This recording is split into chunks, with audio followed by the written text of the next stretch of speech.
Hi குட்டீஸ், heavenly kids சிறு ஒளித்தின் மூலமாக ஏசப்பாவின் நாமத்தில் வாழ்த்துக்கள்.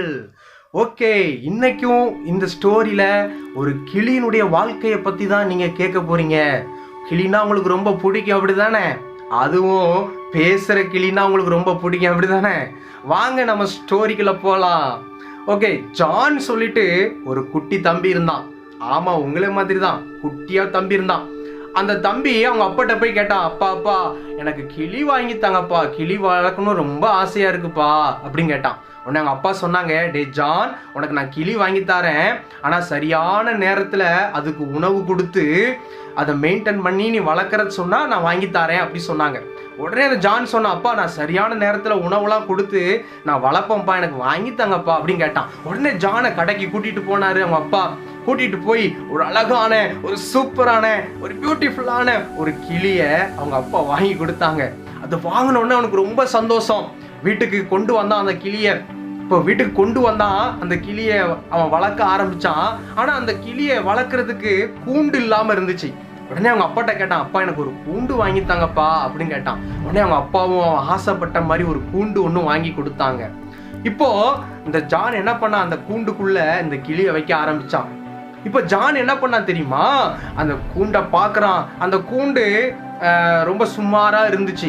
அப்போ அதை பெயிண்ட் அடிச்சா நல்லா இருக்குமே அப்படின்னு சொல்லிட்டு அவன் கடையில போய் பெயிண்ட் வாங்கிட்டு வந்து அந்த கூண்டுக்கு பெயிண்ட் அடிக்க ஆரம்பிச்சான். அவங்க அப்பா சொன்னதை மறந்துட்டான்.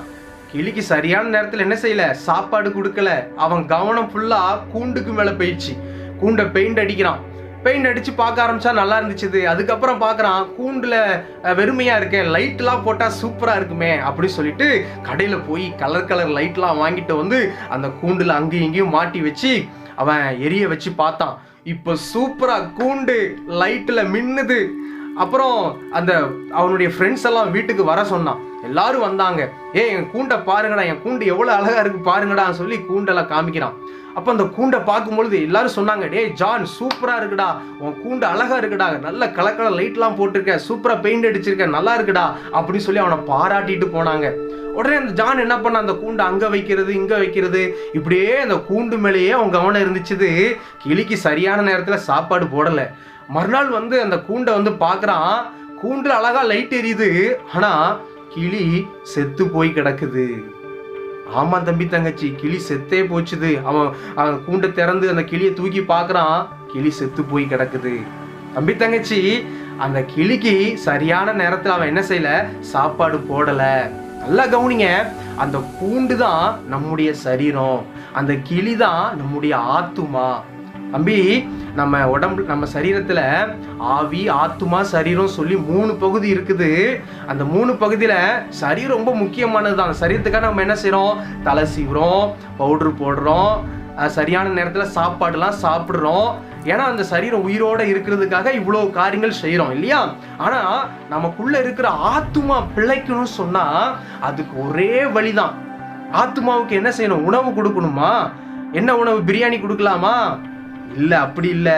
ஆத்துமாவுக்கு உணவு, ஆத்துமா பிழைக்கணும் சொன்னா அதுக்கு உணவு கொடுக்கணும். அது என்ன உணவு தெரியுமா? ஏசப்பாவுடைய வேத வசனம். ஆமா தம்பி தங்கச்சி, சங்கீதம் 19:7 சொல்லப்பட்டிருக்குது, கர்த்தருடைய வேதம் குறைவற்றதும் ஆத்துமாவை உயிர்ப்பிக்கிறதுமா இருக்கிறது. ஆமா தம்பி தங்கச்சி, நீ டெய்லி 2 முறையாவது பைபிளை எடுத்து நீங்க வாசிக்கணும். வேத வசனத்தை நீங்க மனப்பாடம் செய்யணும். வேத வசனத்தை நீங்க தியானிச்சீங்கன்னா உங்க ஆத்துமா பிழைக்கும். சரிங்களா? எப்படி உங்க சரீரத்தை நீங்க மெயின்டைன் பண்றீங்களோ அதே போல உங்க ஆத்துமாவுக்கும் சரியான நேரத்துல உணவு கொடுத்து உங்க ஆத்துமாவையும் பிழைக்க வைங்க. சரிங்களா? அடுத்த வீடியோவில் நான் சந்திக்கிறேன். அதுக்கு முன்னால இந்த எப்பெல்லாம் இந்த கிளியை பார்க்குறீங்களோ அப்பெல்லாம் நான் பைபிள் வாசித்தேனா அப்படின்னு சொல்லுறேன். அந்த குற்ற உணர்வு உனக்கு என்ன செய்யணும், வரணும். ஓகேவா? அடுத்த வீடியோ உங்களை சந்திக்கிறேன். பாய்.